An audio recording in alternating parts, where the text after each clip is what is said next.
get on with it. Yeah, what questions you guys have? What did you want to cover today? So for me, I wanted to go more into discovery and probing.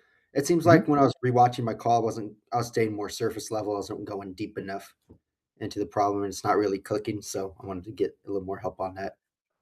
Sweet. Yeah, we can definitely talk about that. When you like, what do you think you're struggling with when it comes to probing deeper? I think it's picking out like the right stuff, like the one thing at that time where I need to go ahead and ask to get like a better Mm, okay. So knowing what to ask about. right, like based off what like the prospect says, like what one thing to pick out and go ahead and Mhm. run with that. And are you saying that you're struggling with this because of the one role play you had? Yeah, I only had one, so it was the first one. So I mean, it's For sure. you know, I just want to make Yeah, I you'll just want get to better get over out of the time. way. Yeah, I just want to Do learn as much. you do you have a recording we can watch, or do you wanna But do that another time? I do, yeah. We can do that. Yeah, if you drop the recording, that way we can get super practical with what actually happened rather than a bunch of theory talk, if that's good with you. Yeah, that's good. Yeah, here, let me go ahead and get it real quick. Sweet. While he's grabbing that, do we have any other questions? Yeah, man. Hey, finally, I made it on time. This is great. I just really want to start. I've actually been in the last sort of 2 hours. I've had two interviews come through, which is wicked. But my main prep today was I just want to make sure that my profile is optimized and just talk through that because at the moment I'm just kind of shooting in the dark. I've done a video, I've tried to do the one take wonder.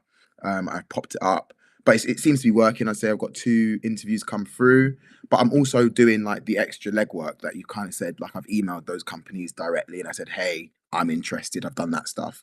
But I just want to have a look at my profile and see what you think I need to develop on and just see, yeah, that's where I'm at basically. Sweet. Yeah, drop the share link and we'll go through that.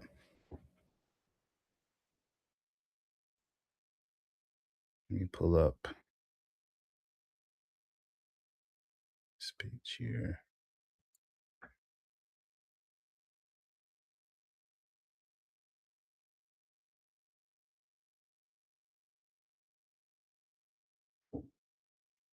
All right, let's take a look here. I'm gonna share screen. Go ahead and let me know when you guys can see it.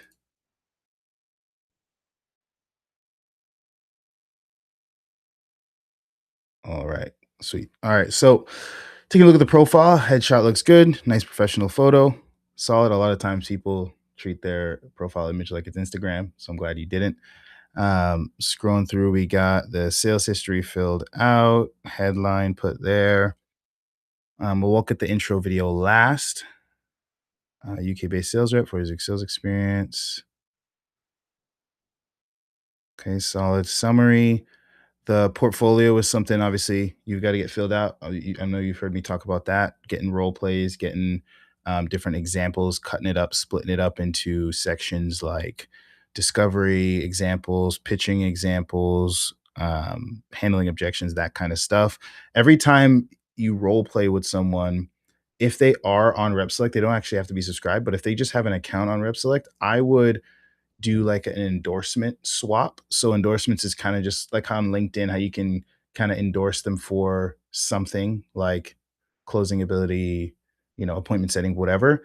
I would endorse each other just because reviews usually help people say, okay, there's people vouching for this person, therefore let's give them an interview. It's going to help your profile stand out for sure.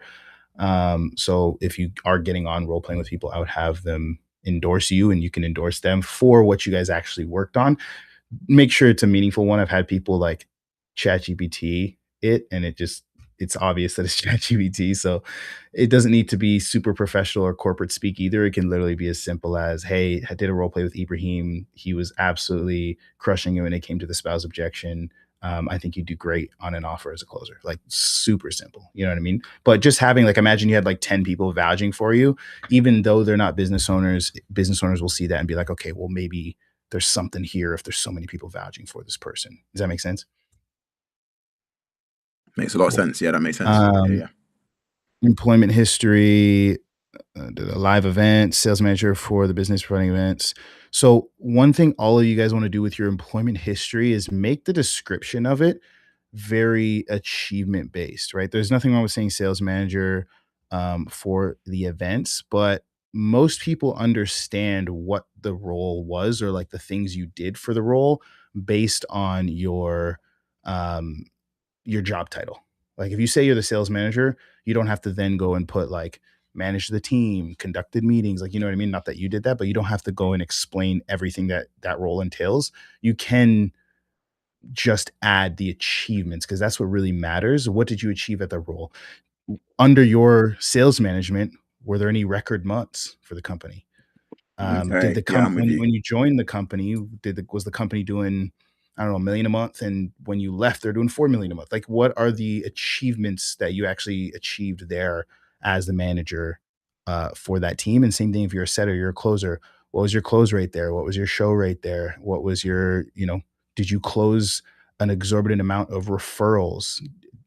Were you a champion when it came to follow-up?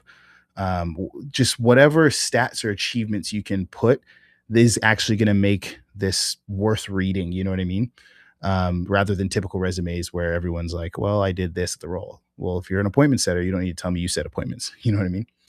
Um, cool. Education. You can also put like courses, programs, stuff like that you've been through in the education piece. Some business owners, they really love different trainers' ideologies, like, the Cole Gordons,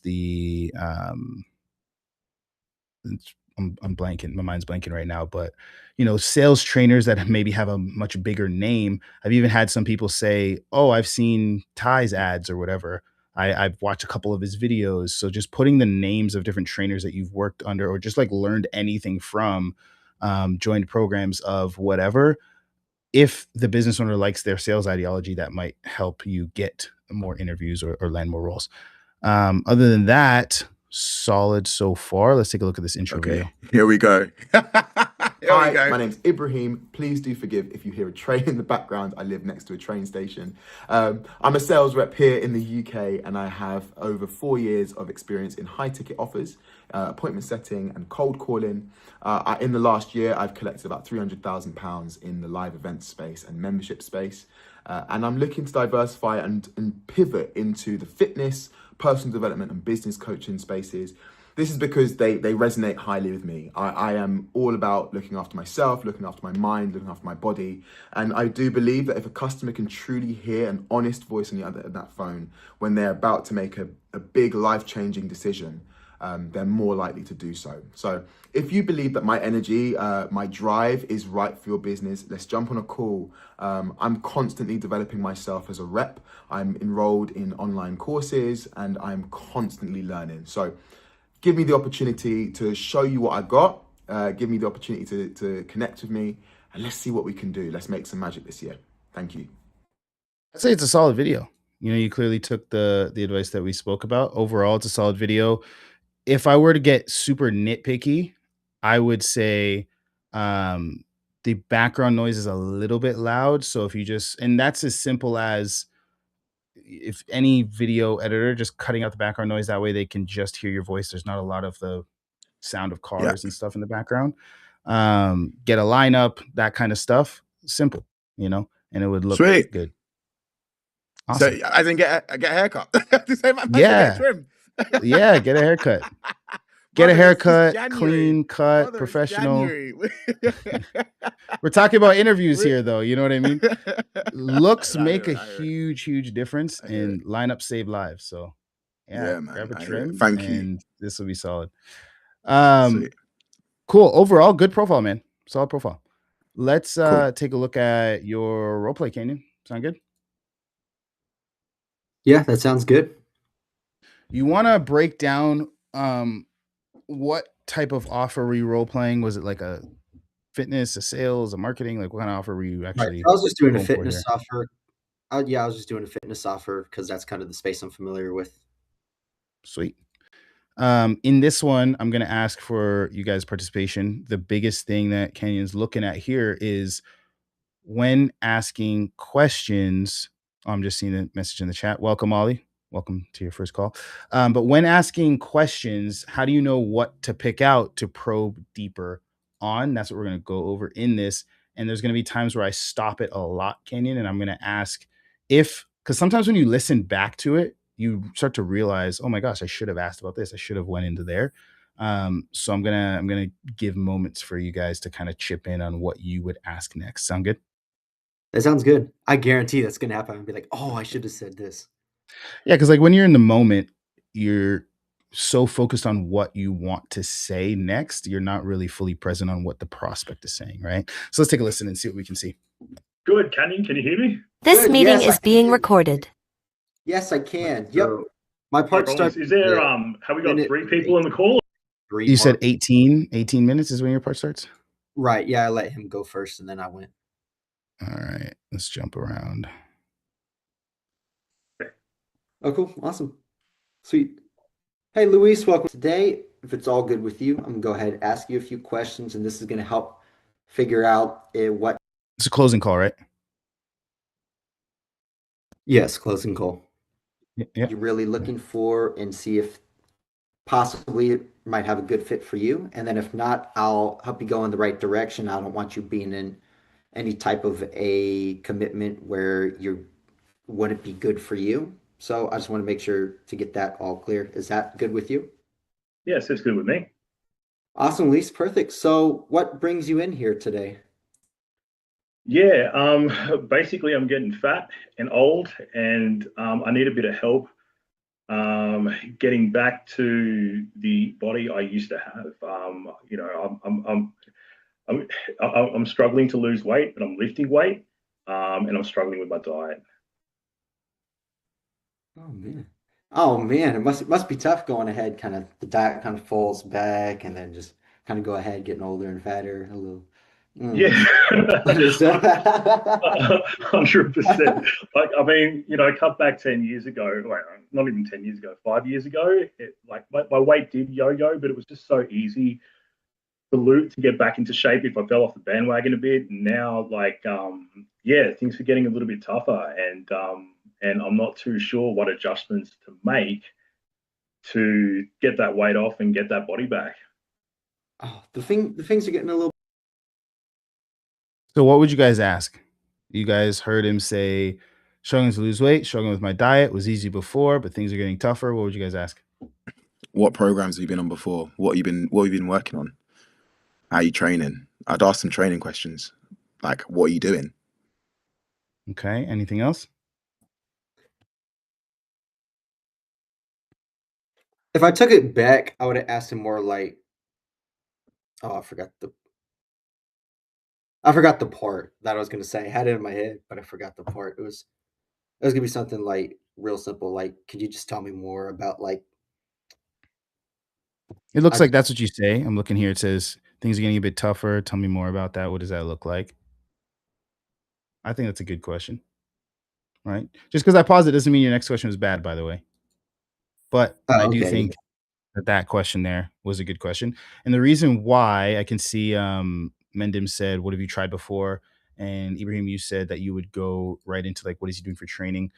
The only reason why I wouldn't ask that question yet is because you don't want to move on to a different type of question until you've gotten the first one fully answered, right? So when someone says they're struggling to lose weight, struggling with my diet, was easy before, but things are tougher, what does that mean? If we don't know, if there's areas for us to still assume, we don't want to move on until we clarify it. Does that make sense?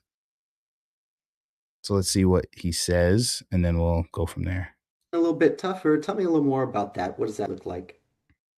So basically, it's a combination of things like lifestyle. Like so I'm in so during the day I do a lot of heavy manual labor stuff. Then I get home and I try and work out, and like I just don't have the energy. And because I'm working in a heavy job all day, like I eat a fuck ton.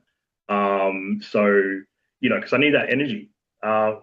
And it's hard to figure out like what my diet's supposed to look like, still have the energy to work, and then still have the energy to live but not overeat. So yeah. So about your energy, how do you feel like your energy varies? So there's a few components. Like I don't really get that much sleep. Um, and then when I get to work, like I feel it's pretty easy for me to just like switch on and start moving, and start work.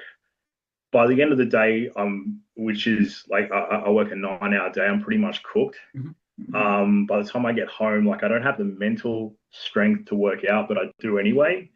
And then my workouts are just like they just take forever, and then I don't have the time to like, and then I pretty much don't have the time or the energy to do anything else other than run that routine all the time. I don't focus on diet. I don't focus on family life, anything. It's just those two things are just taking up all my time, and yeah, yeah, it's kind of a Yeah. circle. It sucks. So he's given us a lot now, right? He's given us a lot of different stuff. So this is where it can get difficult. This is where it can get a little confusing. So what would you guys do at this point in the call?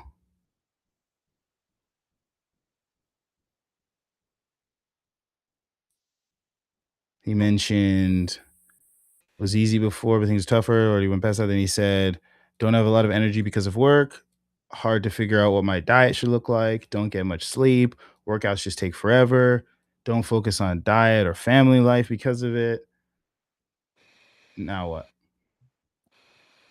What I did with the call, I kind of went into more like the work day and stuff. But if I went back, I would have went focused more on the energy, because if it's the energy wrapped around all that, the diet, the work day and stuff, that I would have paid more attention to that, which I do later in the call. But Mhm.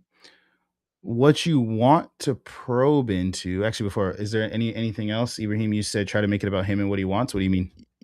Yeah, I just wonder, and I'm new to this, Mhm.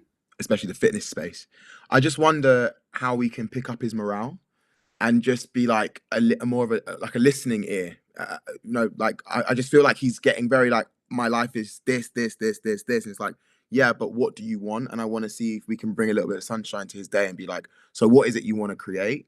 What do you want for yourself? And then we can from there start springboarding into how, well, my offer or whatever we're gonna talk about today can help you get into that space rather than being in this space when you start the call. We definitely would get there, but first we want full clarity on the problem. And what I'll say is when someone's listing a bunch of problems like this, what you want to focus on is what are his problems as it relates to how we help. It's the most important thing to focus on and to probe into. So if you're selling a fitness offer, what aspects of his problems does your fitness offer specifically solve? So, for example, does your fitness offer do diet plans? Does your fitness offer do sleep optimization? Does your fitness offer do training plans? I mean, most of them will probably do at least the training plan and the diet plan, but if they don't necessarily do a whole bunch on sleep, maybe you don't probe into that a crazy amount and spend a lot of time there, because now you're spending a lot of time fleshing out a problem that you're not even going to help them solve. You know what I mean? And most of the time, that problem will be solved as a byproduct of the others, right? So, what I want to think is, okay, what are you struggling with as it relates to the way in which I help? Does that make sense? That's where that you want to makes put. sense, because then from there you can. It's like you're controlling the conversation. You're leading it into a point where they're like, oh snap, I can't get my diet right. And it's like, well, because that's what my program does, and you're not going to say it like that on the call, but that's the idea. Yeah, and you're slowly trying to utilize what problems they have to kind of build out how you're going to present the offer. And we'll get into this stuff a little bit later, Kenyon, when you've already surpassed the initial discovery. But for example, he says his workouts just take forever. I would want to know, how long do those workouts actually take? What does forever mean? How much time is he spending there? How does that feel when having to do that every day? And then when I get to the pitch, that lets me know that, hey, if this guy's already doing a bunch of physical labor, he could probably lose weight just getting his diet in check. So what I could do is pitch him, maybe if he's doing hour-long workouts, I could pitch him like 30-minute targeted workouts, right? And I could say that's something we can help him formulate. If he doesn't focus on his diet at all, we know that the diet is going to be a part that we help him with. But in order for me to understand how I'm going to pitch diet to him, I need to understand why he struggles to figure out his diet, right? I mean, he says he does hard labor and he's just drained. But if I just say, hey, we're going to come up with a diet plan for you, that might not be specific enough, because what parts of it is causing him to not want to do it? Is it the having to cook meals? Is it having to think of what to eat? Like what does that actually mean when you say it's hard to figure out the diet? Yes, he's listing a lot of problems, but if you have to realize that all of these problems are just vague things that have an infinite amount of meaning, right? Like if I say, "Hey, I'm struggling with my diet," what does that mean? That can mean so many things, you know? So what you never want to do is move on assuming that you know what they're actually saying, because you don't. And then what happens when closers do that? So when they get to the end of the call, they pitch to a vague problem, and then the program or whatever they're pitching doesn't feel like it's exactly what they need to solve their problems. Therefore, why would they spend exorbitant amounts of money to solve this vague thing? You know what I mean? So what you Mhm. want to do is you want to probe into that to have full clarity on what he's actually talking about. So for example, what sounds like a better offer? On one hand, he just says, my workouts take forever. And I just pitch, hey, we'll pitch you shorter workouts versus, hey, my workouts take forever. What does forever look like? Well, I do full body workouts. They're 2 hours every day. I do this, and this. And then instead of just saying, I'll pitch you shorter workouts, I'll say, hey, instead of spending 2 hours a day, what if we give you a workout that gets you the same results, same muscle gain, same fat loss, but in 30-minute chunks daily, so you can save an hour and a half every single day? What sounds like a better pitch? You know what I mean? What's more targeted? What's more specific, right? What sounds like it's more for them? And that's just one aspect of the pitch that you'll be utilizing. So when you're saying, I don't know what to probe into, the easiest thing to focus on is, what do they need help with as it relates to what we actually serve them in, what areas we actually serve them in. Does that make sense? Right, so that makes sense. So let's say like the program it had like what I'm selling has like the training and the diet, and you discuss both training and the diet. Do I take the note of one and focus on one? No, you have to probe into one to its conclusion until there's no areas left to assume, and then you can move on to the next thing. There's nothing wrong with spending like 30 minutes just digging into what the problems are. There's nothing wrong with that, right? There's no rush here, you know? You could do a very thorough discovery and be like, okay, so he said diet, he said workouts taking forever, he said, you know, don't get much sleep. I would pick, like, I would still talk about the sleep a little bit, Right. and I would also have him flesh out the family life as the consequences. When I get an understanding what the problem is, then I can flip to the effects of those problems and be like, "Hey, you mentioned that you're not getting sleep. You mentioned that there's issues with the family life. What's going on there?" You know, we can talk about that after, but what I'm really gonna get to the bottom of is, what does he mean by the workouts take forever? How long has that been going on for? You know, again, just questions as it relates to that problem so that there's no areas left to assume there. And then the same thing with the diet. Those are the two things I'm going to really probe into, get a full understanding of, and then move on. Does that make sense? Yeah, that makes sense. Cool. We're going to watch a little bit more. And then I think someone dropped a Loom video that will pull up as well. Right. Oh man, it seems like kind of with your heavy work day, a 9-hour work day, that must be taking a toll on you, isn't it? He's taking a toll on me.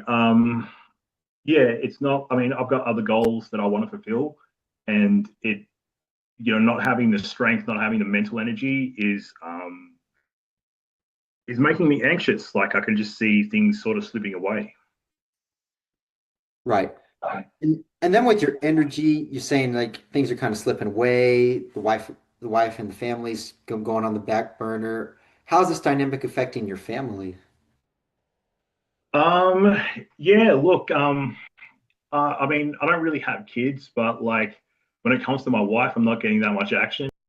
Now we've moved on to the effects, but doesn't seem like a problem now, but then when we get to the pitch, it's going to really affect how we formulate the pitch and how closely it speaks directly to his problem.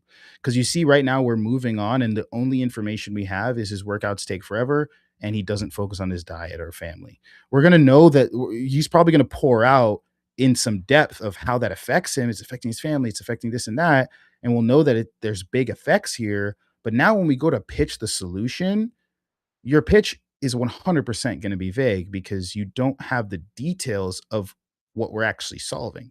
You know what I mean?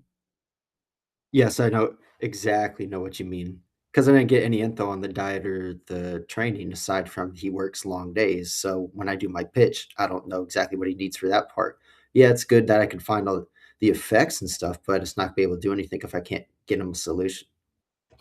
Yeah, because the effects are great, but you're also talking about the effects of an unknown problem, right?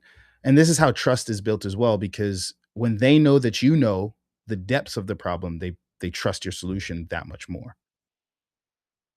right? Um, Ibrahim, did you have your hand up for a second? I think you had a Yeah, question. man. I keep making mad facial expressions because this is sick. This is so good. This is so useful. What I was going to say is there something to build on just about talking about when you're doing that probing? If you don't have a number, then it's not like getting that hardcore data. Like you said, it takes forever. How long does it take getting a number, and then you know that you've locked that in, so you're collecting data on the person. So you know, not in a mechanical way, but it's like that depth. Does that help as a cue? Yeah, so the cue that I use whenever I'm probing, going through the problem, and I have videos on this explaining it in a little bit more detail, but I'll do a quick run through right now. When I'm thinking about the problem, there's a few steps you want to take. The first question you're going to have is some kind of question that gets them to state the overarching problem. So some people like to say, "What brought you to the call today?" Some people like to say, "Hey, what are you struggling with as it relates to your fitness or as it relates to XYZ thing we help with?" Whatever that first question is after you kind of frame the call, they're going to state a surface level problem. Some people might give you a little bit more depth, but most people are going to, like he said, I feel fat and old, or I am struggling with lead flow or whatever. Now you're going to ask clarifying questions to get to the bottom of that problem. That's step one. And the way you know that you've gotten to the bottom of it is there's no areas left to assume when you're thinking about the problem. So, for example, he said workouts take forever.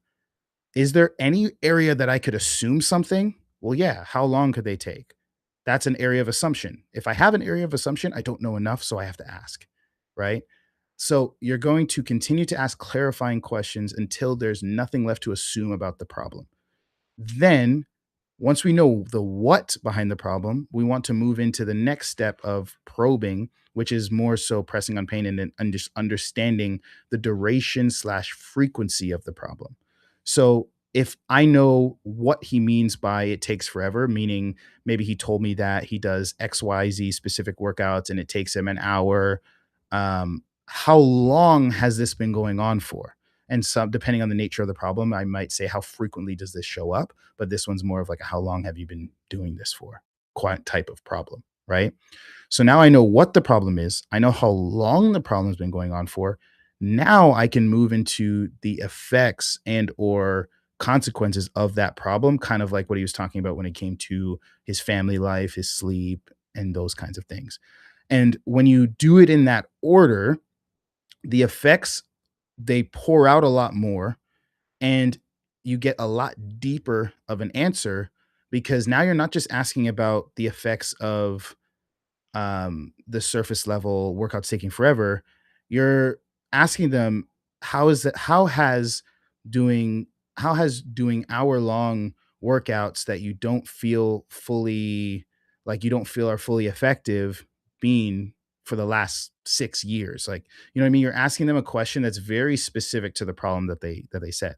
How is that making you feel that you haven't been able to focus on your diet because of XYZ problems, and this has been going on for the last 6 years? Like, that's a long time. How has that affected you? That's got to be taking a toll on you in some way, right? Now their response to that effect question is a lot more fleshed out. It's a lot deeper because it's not a surface level question. You're asking them a very, very, very specific question. Does that make sense so far? And now and if you just keep it in your mind, it's like, okay, what is the problem? Duration slash frequency. How long has this problem been going on for? Or how frequent does this problem show up? Now, okay, what is the effect of that combination of the problem plus its duration? So how is that problem going on for XYZ amount of time affecting you? Now that, how does that affect you is you want to stay away from kind of, I guess, cliche questions that trigger a lot of sales resistance. You can kind of ask it in different ways. You can come up with your own wording for that, but it's some kind of consequence or effect question. You don't have to say, how does that make you feel? If I'm talking B2B, I might say, like, what implications has this had on the business's revenue?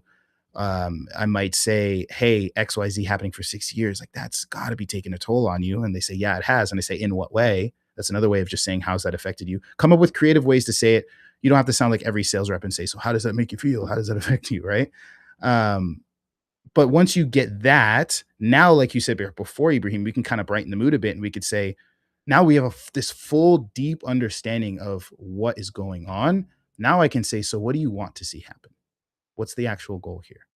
And we can segue into that, again, having a full understanding of the problem. And it's so important because there's two aspects to this. There's the trust aspect, and then there's the time under tension that actually motivates people to take action. That's what creates urgency, right? Urgency is created through a buildup of tension. Tension is created through spending time pondering on something, right? The longer you think about how hungry you are, the more urgent you become about getting some food.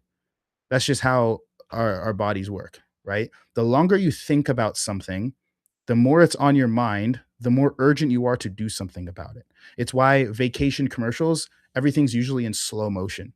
You see the drop of water down the glass margarita, whatever. Everything's in slow motion because they want you to spend time thinking about it, right?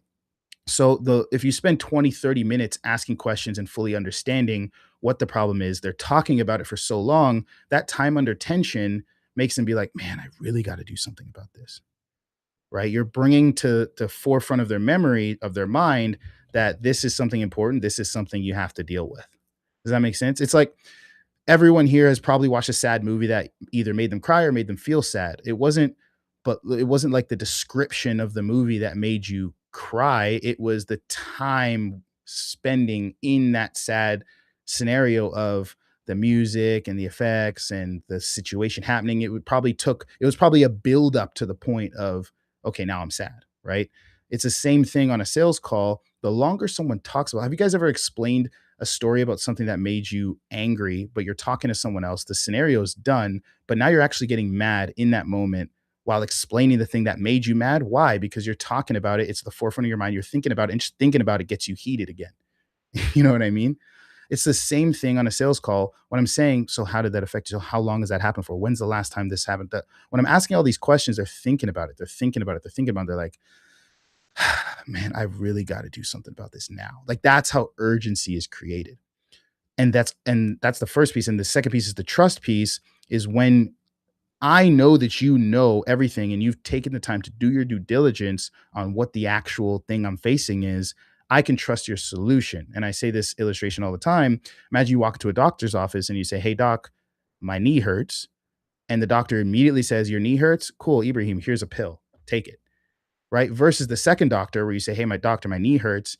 And he says, okay, let's do some tests. How long has it been hurting for? What's the pain on a scale of 1 to 10? Hits the knee with that little metal hammer thing. Hey, pinches and says, do you feel this? Puts you under an x-ray. And then he says, hey, take this pill.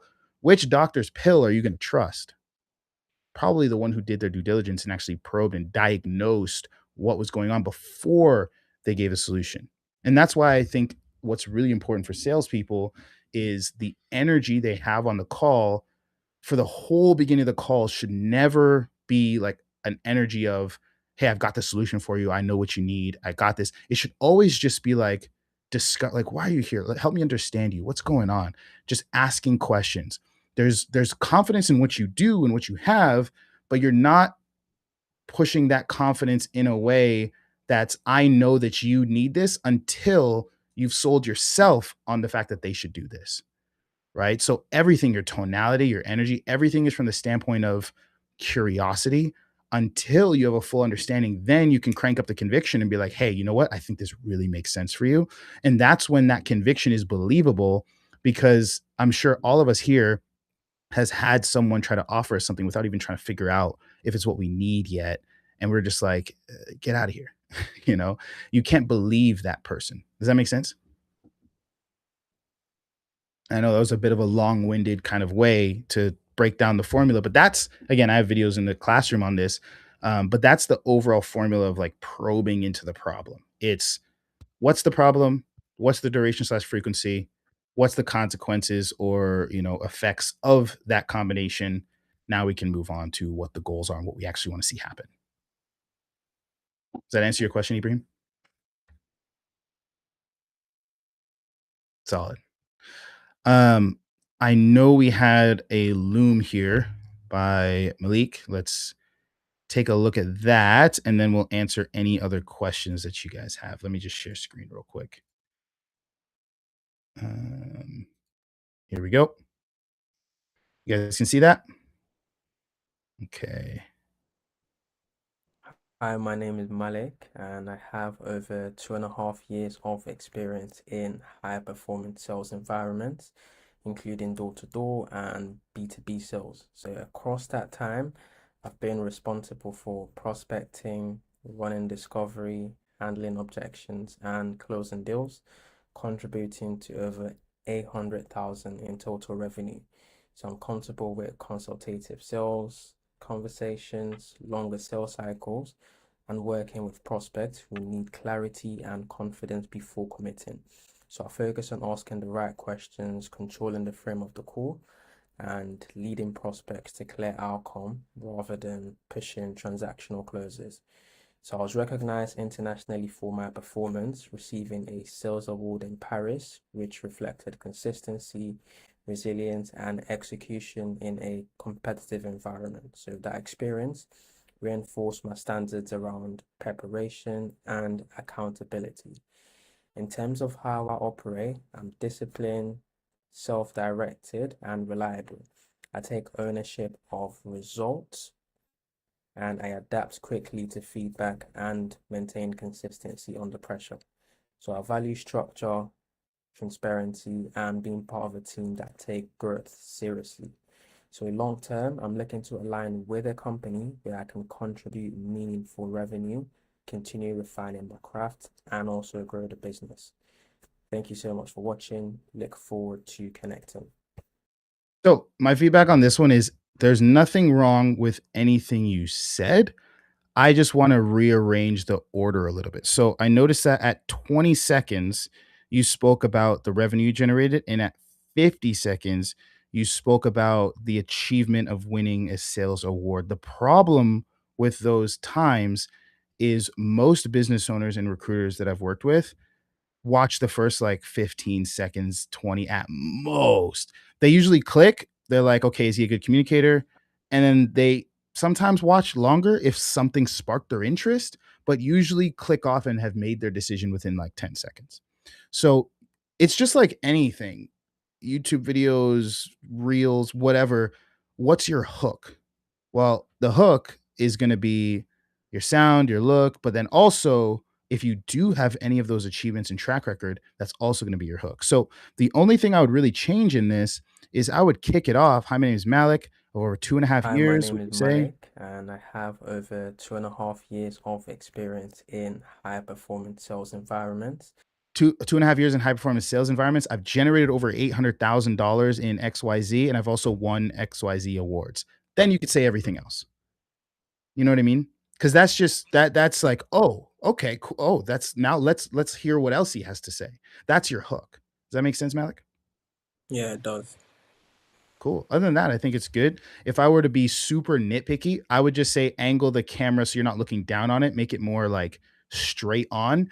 You want your camera to look how you would show up on Zoom. That's about it.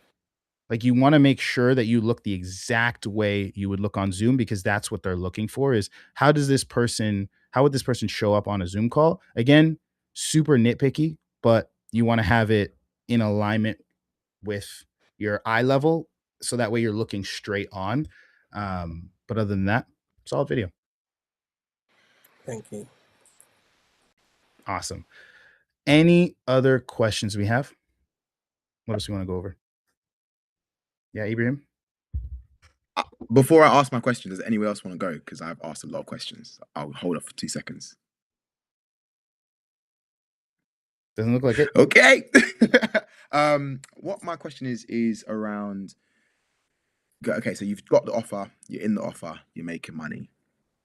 From your experience, how long do you normally stay on an offer for until you start pivoting, or how many offers are you juggling at one time? Because this is the only thing I'm not clear on at the moment. Yeah, I guess it's not clear because it just depends. You know what I mean? There's so many factors and there's no one right way to do it. The most manageable is one great offer that you stick on for your whole career, but sometimes that's not the reality, you know? It just depends on what you're looking for. So the way I like to see it is there's kind of some people enjoy career offers, and I'll explain the distinction in a second. And some people like gig type offers. So you kind of got to find out what you enjoy and weigh the pros and cons from there. So a career type offer, in my explanation, would be, team meetings, um, typical hours, right? You showing up to a daily team meeting, big team, big company. And again, you could make, a lot of money with either type of these offers, more of like not like a corporate structure, but more of a typical company structure. You're usually working 9 to 5 in terms of hours, with freedom to obviously schedule around when your calls are. Uh, Vacation time is kind of whenever you want as well. As long as you're hitting KPI, business owners don't really care much outside of that, right? As long as you're hitting your numbers. So that's kind of like the career type offer. You're sticking there for a long time. Maybe you grow into becoming a sales manager there if you really want growth. If you're a setter there, maybe you grow into a closing role, or maybe you just stick there as a closer forever. It's just, that's usually that kind of offer. Gig type offers are usually closing offers where you've got like a solopreneur. It's like a team of under 5 people. Maybe it's like a really high ticket niche type of offer. You might be doing 2 of them at once, or maybe you're just doing one. Volume is a little bit lower, but because it's like a 50K offer or a 20K offer, you don't need to sell that much to make 10, 20, 30, 40K a month. There's no team meetings because you're just looked at as an expert anyways. I'd say this is maybe a bit later in your career, where you've proven yourself, you've got a track record. And again, this doesn't mean you have to do this once you are later in your career, but I know a lot of people that enjoy this. Sometimes people like do sales, like they train people on the side while they're doing this. I know trainers that do this. They might close for one offer that's just like a solopreneur selling a 50K thing, and they take like 2 calls a day, and they just make an extra 20K a month doing it or whatever. But maybe they juggle a couple of them. So that's more of like a gig thing. Maybe you juggle 2 of them, 3 of them at once. Harder to do as a setter, because that's more like the more you put into one, the more sets you do. So like, why would you juggle more than one? Easier to do as a closer. Um, Sometimes people are always just like trading up, just looking for new offers all the time. I would always suggest everyone continue to grow their network, maybe not necessarily constantly trading up offers, but you should constantly be connecting with business owners, getting your name out there, talking to people, connecting with other reps, regardless of whether you're on a dream offer or not, just because it's a finicky industry in terms of Facebook ads could shut down their ad account, and calls dry up for like a month or two randomly. Like, these things happen, not super often, but they do happen. So you always want to have a list of different offers that you could jump on if necessary. But again, Ibrahim, it just comes down to what type of lifestyle you want. Are you looking for more of that structured day, or do you want more freedom with it? So for example, I was on an offer where it was literally a coach, and he ran a YouTube ads funnel, and the ads, went through and booked directly on my calendar. I was running my own marketing agency on the side, and I would take like 2, 3 calls a day. We never met. I just filled out the tracking sheet. I probably met with him like twice in 2 years. Like, and I closed the deals. I sent him screenshots of the payments. He sent me my commissions. If we talked, it was on WhatsApp, and that was it. You know what I mean? Um, So it's just like, what are you looking for? What do you want? You know what I mean? I mean, that's my dream. What you just said there is my dream. But I know that I need to get track record before I get to that. And also, I think that there's something within when you're learning a new skill and practicing a new skill, you need to do volume. So, but like that is the dream where I can be location free. I can be on stage doing a TV job, and then I can have that on the side. That's kind of the dream. Yeah, and I would suggest most people that are getting into this industry the first time, like, go be a part of a structured team just so that you have, because like those teams usually have sales managers that like it's like a free mentor. You know what I mean? Instead of maybe just buying a sales program or something, you'll get a lot of that training if there's a good sales manager that maybe knows your offer more than like I would, for example, and could actually train you up on how to sell for that specific offer. um, do that for a few years or even a few months or a year or however long you feel like it before you go and do something where, because that offer, for example, there was no call reviews, there was no training. It was just like, you know how to sell, do your thing. And I mean, he had no need to. I was closing 50%, 60% most of the time, so it was like whatever. you know so yeah, I would go be a part of a structured team first, really get a good feel of the industry, make sure it's something you want to do long term, and then learn sales process and stuff. And that way, when you go to another company, again, the most important thing with those smaller gigs though is, does this person have a consistent, reliable way to book calls, and do they get good reviews? Testimonials, case studies, reviews are everything in this industry. Even big companies, that's what I would look at, because a lot of times where you might hear people say, "Oh, I joined an offer and it blew up after a year or two," it's because marketing was great, delivery wasn't. You know what I mean? That's the main thing, is delivery, delivery, delivery. Every person I know that survived 1 year, 2 year, 5 years, 10 years, it's because they got good results. That's what it comes down to ultimately. Even if you make less money on an offer, it's always worth it in the long run to go where the person is just doing a good job for people. One, it's easier to sell, like you're conscious wise. Um, and two, there's always longevity in an offer that just works. You know what I mean?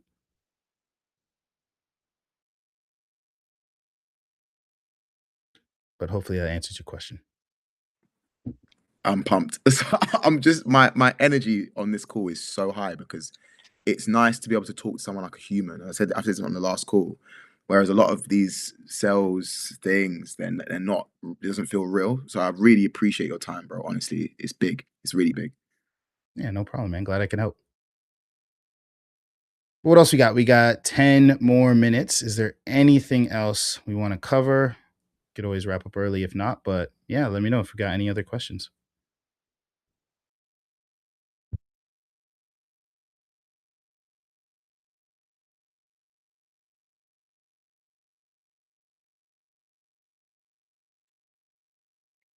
Anything else? Nope. Lena, Lena, are you trying to unmute? Oh, Yeah, Lena, you Lena's trying to got a figure out how to question. unmute Yeah, she's yourself? trying. If you open up School, there should be like a mic button that yeah, there should be a mic button that lets you unmute. But while you're figuring out that, looks like we had a question in the chat. How to do personalized outreach for a DM setter position?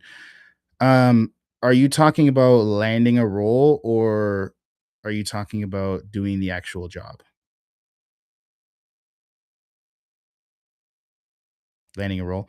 Yeah, I mean, it's going to be the same pretty much for everything. You're going to have your personalized message, which I'll talk about the formula in a second.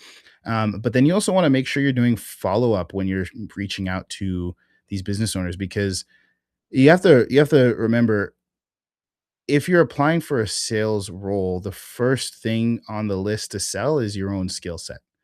Right. And if you're not doing follow up with the offers you really want to land, I'm not saying every offer, right? Some offers you just kind of throw a resume out there because I know why not.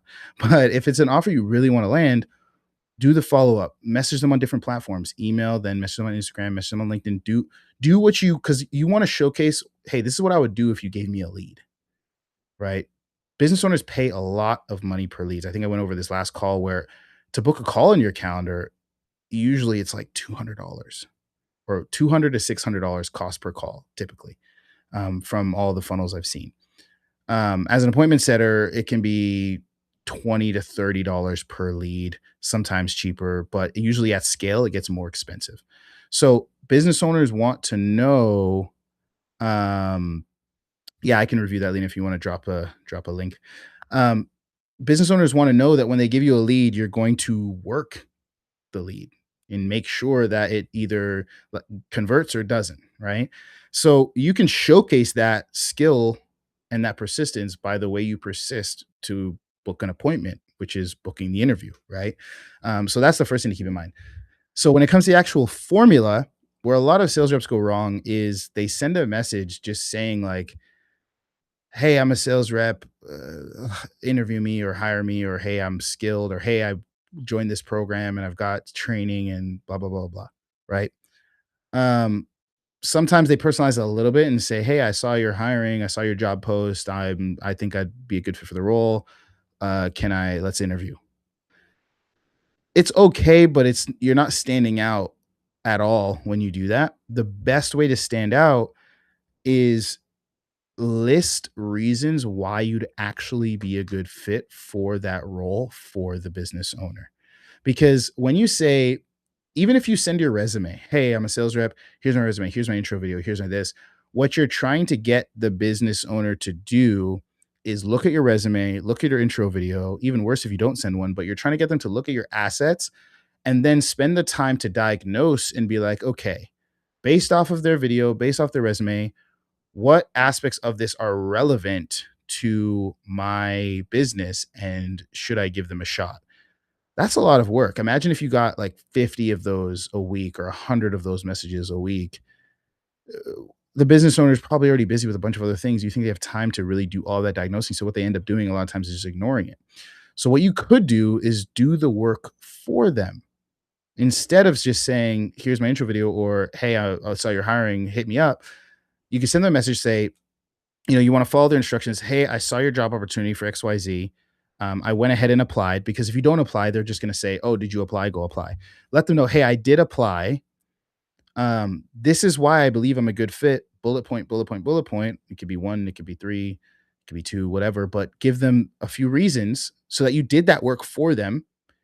And then you can say, here's a little bit more about me. And that's where you can drop your rep select profile, or you could just drop your resume or whatever asset you have, intro video, whatever. That's why I made the rep select profile, because it's all of that in one. But then you just drop that asset. And what this does is it just comes down to, hey, do I believe this guy's bullet points or not? I guarantee you will get a lot more interviews, because if your bullet points are good and believable, they'll say, yeah, that makes sense. Let me interview. Right? For example, I've had people that were former real estate agents applying for a real estate coaching offer. And they said, hey, I saw you're hiring a closer for your real estate program. I went ahead and sent in my application. I think I'd be a great fit because I was, a real estate agent. I've sold over, XYZ houses. And I also own, 10 rental properties. I've also been trained in specifically remote sales, and I'm super confident that I'd be able to close a ton of deals because I can identify with your market. Here's a little bit more about me, intro video or resume or rep profile. The business owner's going to look at that and be like, yeah, I mean, that makes sense. I think they would do good. I mean, they are a real estate agent and they know sales. So yeah, let me give them an interview. And they're going to respond and say, hey, let's schedule an interview. You know what I mean? So that's how you would do proper personalized outreach to land an interview. And I would suggest everyone here doing, again, put it in your own words, but everyone here to do something like that, even when they apply on Rep Select. If you see the contact link that goes to their LinkedIn, click that and just send them a message, or look them up on LinkedIn, look them up on Facebook, look them on Instagram, or look up their email, whatever, contact them on whatever channel they're active, and send a personalized message on top of the application. Every single, and I can't stress enough, every single person that I've told to do this and did it landed tons of interviews and landed offers very quickly, very, very quickly. So even Ibrahim's saying it works. So I promise you that, because nobody does it. That's why it works. It's because nobody's willing to do it. And you instantly stand out. When you just apply, you get on a list of like 100 people and you're relying on being picked. When you just shoot a DM saying, hey, hire me, I'm a setter. Again, there's so many other people that do that. I to this day receive like every week a couple people saying, "Hey, can I set for you?" Even though I don't even have setters on my team. It's like people don't do their due diligence at all. Like we don't take sales calls. We're a software platform, right? Um, but I still every single week get tons of DMs, people saying, "Are you hiring? Are you hiring? Are you hiring? Are you hiring?" Not a single one has ever given me a reason why they'd be a good fit to work with me. Not a single one. So you instantly stand out when you do this. So do it. Awesome. Let's look at Leanna's video and see what we can see. You said 44 to 51. Does that mean that's when it starts? And did you pull up the school group? If you pull it up, you should see the mic button at the bottom. Didn't see it? Like if you pull up where we're at, it'll like mic, camera, leave, call, should all be at the very bottom. Didn't see it there? Don't see the mic button? All right. Well, we will take a look at this anyways. Let me go to 44. Share screen. Oh, you said you can't turn it on. That's weird. Maybe you're like, do you have a mic plugged into your computer? Might be like you don't have a mic or something. You don't have a mic set up? Maybe that's why you need a mic plugged into your computer. That might be why. But yeah, let's pull this up. There we go. Oops. Somewhere around here. You want more control over your time. So I mean, in the investment for that program, it's just $3K over a 12-week time frame, which most girls make back within the first month of being on an offer. So you're completely there. So what do you say? Does that sound like it would be a good fit for you? I'm just curious, like, would I be able to upgrade later on? Yeah, absolutely, absolutely. Okay. So my last question will then be like how do I know that I will succeed in this? Well, here's what I would say. At the end of the day, it's sure when you go on any of the website, there are good reviews, there are bad reviews, right? And everybody's saying I was successful in this. Everybody's saying, oh, it didn't really work. So I guess my question is, what do you really think the difference is between those people? What do you think it is?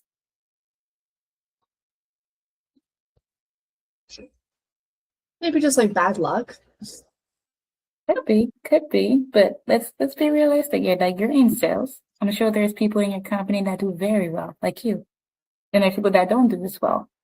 What would you say the difference is between you and I would just say they don't put the time into it. Yeah.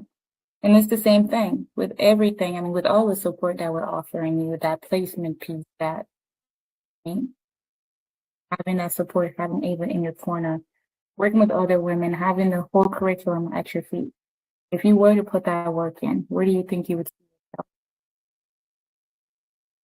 I think I definitely could succeed. I'm just really curious to see, like, I don't know, some testimonials maybe. Oh yeah. Oh my God. Yes. That's not a problem at all. That's not a problem at all. So here's the thing. I mean, I guess I have this question, and please bear with me here. If I were to send you testimonials, do you think it'd be bad testimonials? You asked if it would be bad testimonials? Yeah, if I were to send you a couple right now to your email, what do you think it would be? Do you think it'd be good or bad? I'm assuming you'd send me the good ones, so probably good. Yeah, exactly. And I don't want you to make a biased decision. That's not truthful to you. I never want that to be the case. So at the end of the day, again, same thing like your company. If you put the work in, you had us in your corner for the next 6 months. And I don't mean to repeat, but like, where do you really think you would see yourself 6 months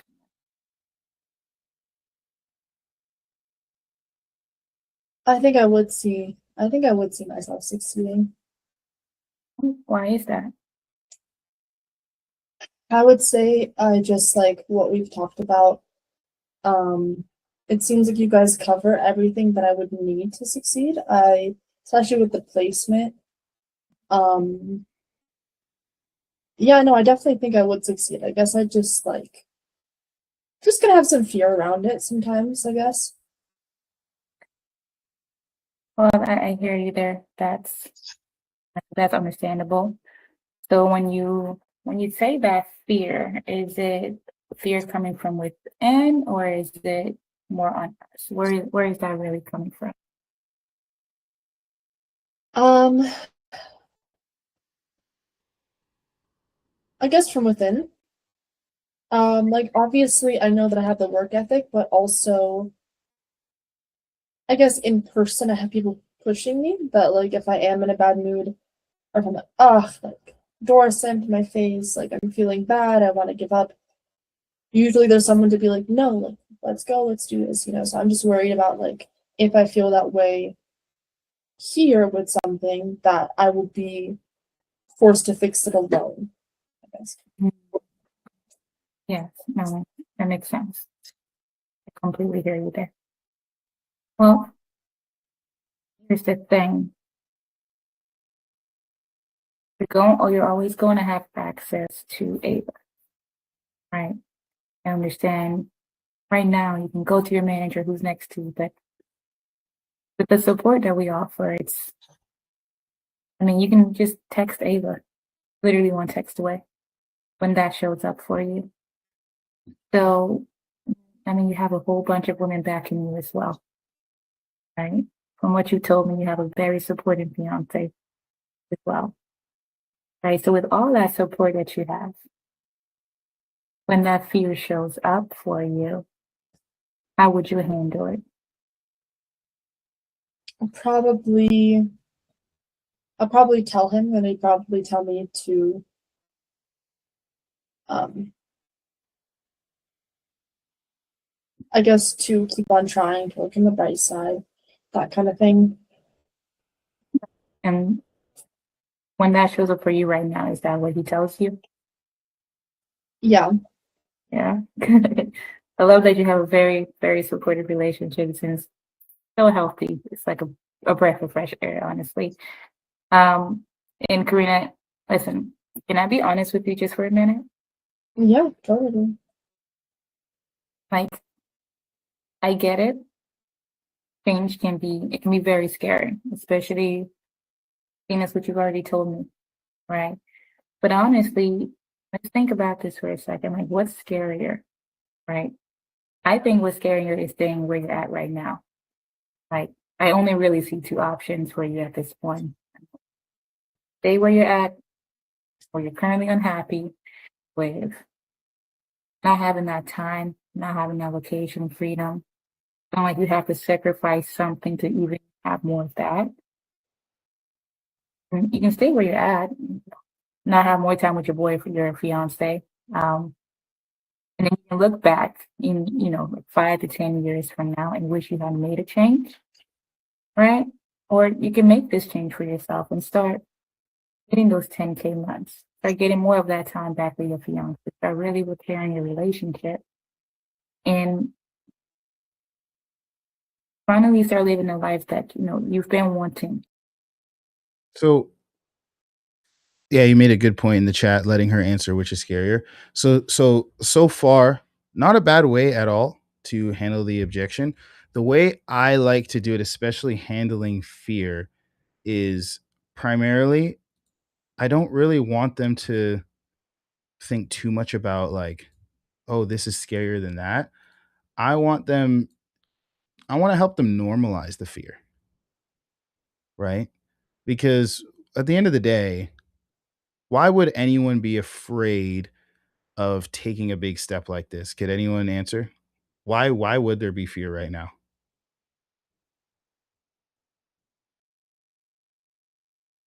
One person says change. What else? Let's use some mics. Let's use some mics. Yeah, Fear of commitment. the Just unknown. committing to something. Fear of the unknown, fear of commitment. Anything else? Failed in the past. Yes. Also, I would say people usually have these feelings when they're doing something that they just care about. They just want to get a good result. It's just like an athlete who has a little bit of nerves before they play a big playoff game or something. There's always going to be some kind of feeling like that when you're doing something that you care about, whether it's writing a big test, exams, always. Now, just because you have that feeling, does that mean you're doing something wrong? Of course not. Like, just because you're nervous about your exam doesn't mean you shouldn't write it. You know what I mean? Um, so what I want to do is help them understand that just because like what she's saying right now is I'm not moving forward because I have a little bit of fear. And what that usually stems from is an assumption that making a big purchase that will result in life-changing results should be comfortable in a fearless action, which is just not true.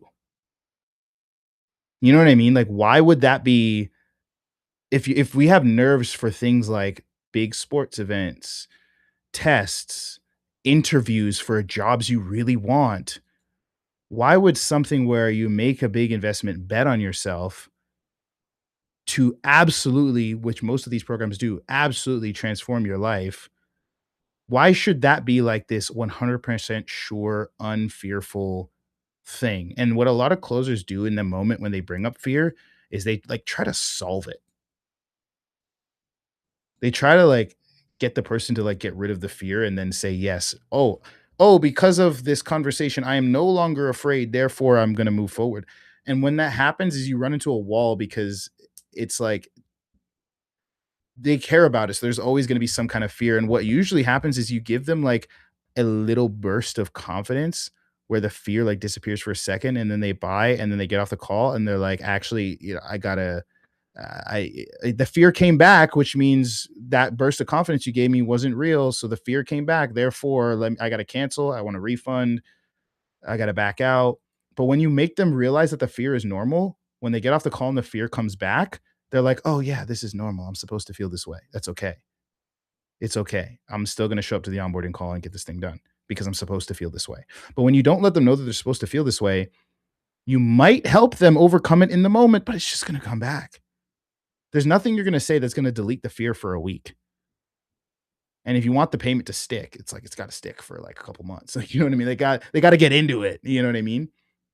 So the way I like to do it is when they're like, "Yeah, I'm just fearful," and I'd be like, "Yeah, it makes sense. Yeah, I get it."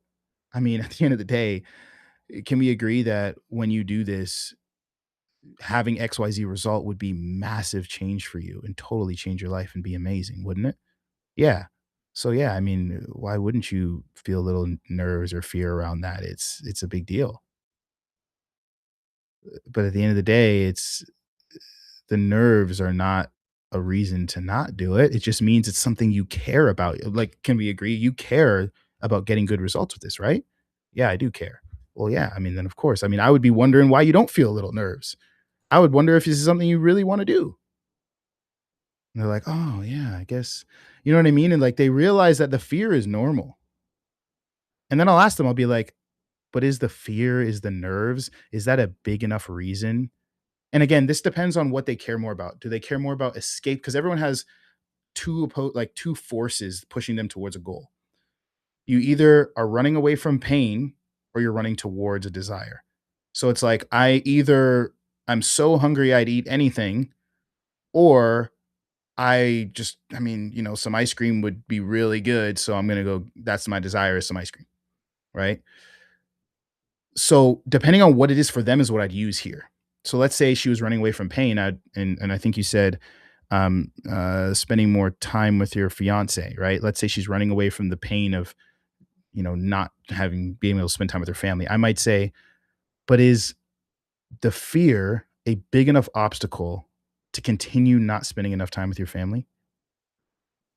Or I would say, if I was a goal, I would say, is the fear a big enough obstacle to never have XYZ, to never achieve XYZ goals?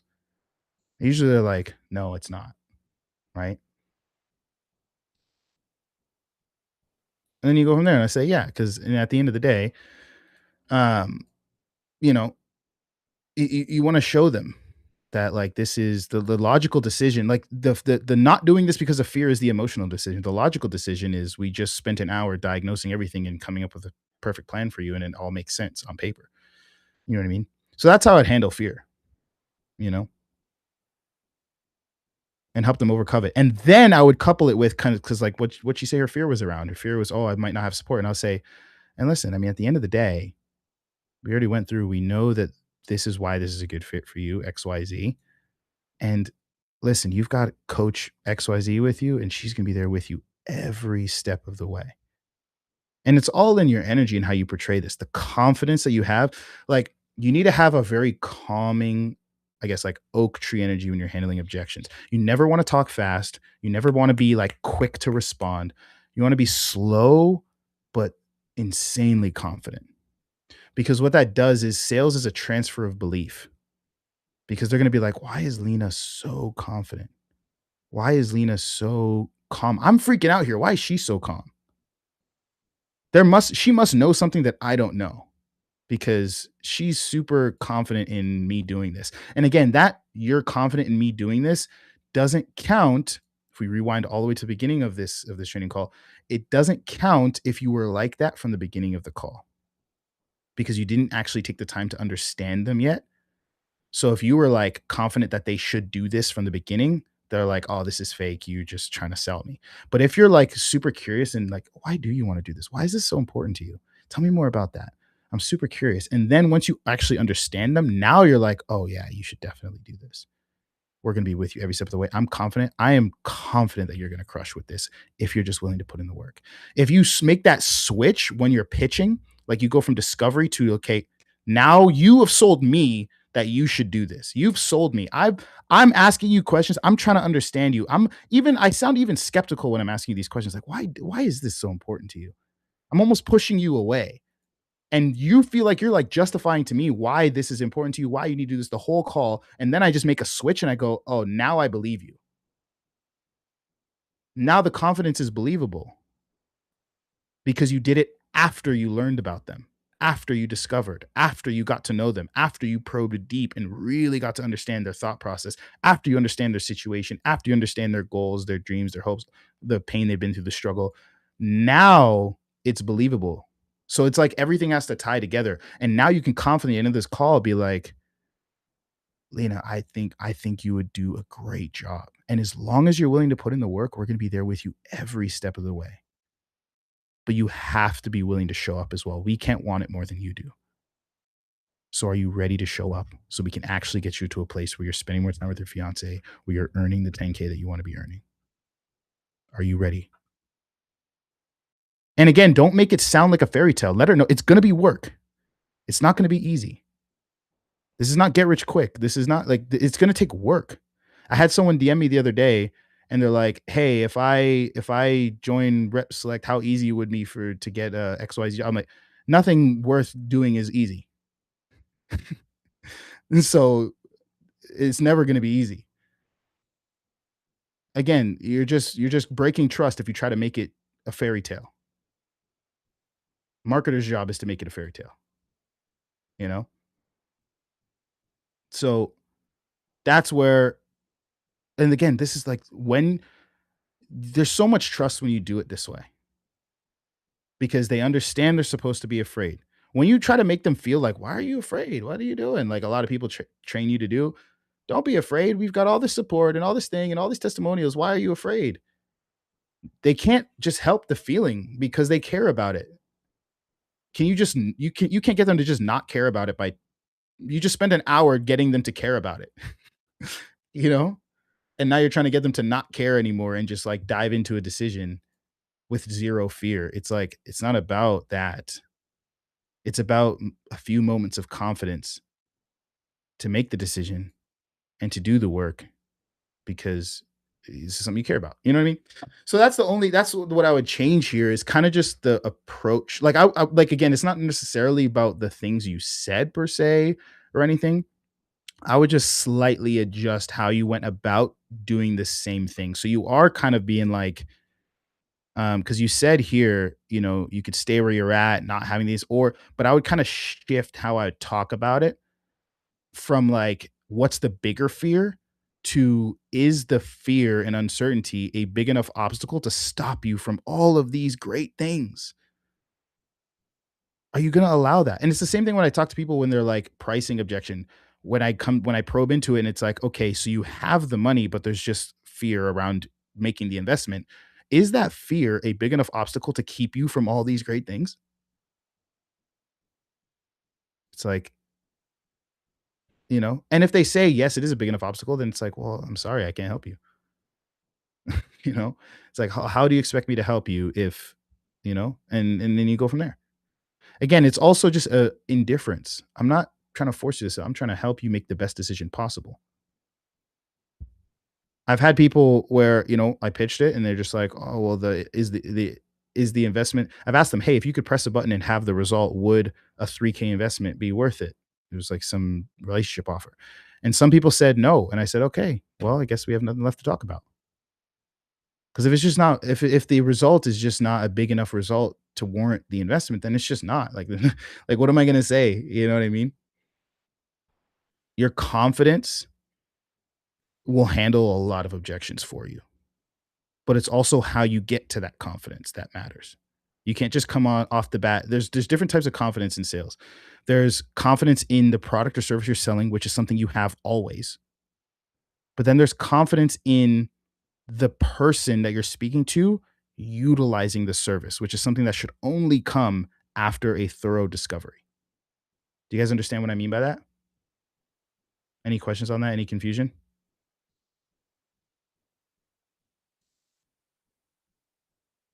No, straightforward.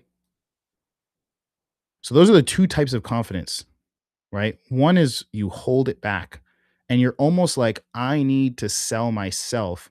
And all of your questions, your tonality, your energy is all from the standpoint of, I'm trying to sell myself on why you should do this. And then you make that switch. And then you pour on the confidence, the calmness, the support, the love, everything, the conviction. But then it's believable conviction. Does that make sense, Lena? Awesome. Any final questions before we hop off? Hopefully this was helpful. Hopefully everyone enjoyed the call. Awesome. I will be posting the recording in the community right when we hop off. Go ahead and comment on it if you got some value from this call. Let's get more people on here asking more questions. That way we can make these calls better. And I will see you guys either on Wednesday if you're in Closer College. If not, I'll see you guys on Monday. Have a good rest of your day, guys. Cheers. Thank you.